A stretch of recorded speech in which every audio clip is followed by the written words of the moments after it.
Smart কোচিংয়ের এই new এপিসোডে সবাইকে স্বাগত।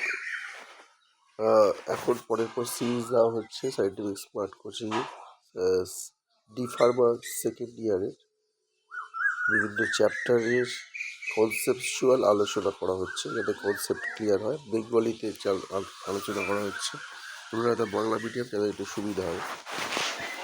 আজকে বায়োকেমিস্ট্রি চ্যাপ্টার 3 বায়োকেমিস্ট্রি, যে তোমাদের যে সিলেবাসে বায়োকেমিস্ট্রি পার্টটা আছে, সেই বায়োকেমিস্ট্রি চ্যাপ্টার 3টা প্রোটিন আছে। প্রোটিনের কোন কোন সিলেবাসে কী কী তোমাদের পড়তে হবে? প্রথমত ডেফিনেশন মানে প্রোটিন কাকে বলে, ক্লাসিফিকেশন মানে প্রোটিন কয় প্রকারের, কম্পোজিশন মানে প্রোটিনে কী কী থাকে, স্টেবিলিটি প্রোটিন কতটা স্থায়ী হয়, কোন প্রোটিন কতটা স্থায়ী, এক্সাম্পল প্রতিটার উদাহরণ লাগবে।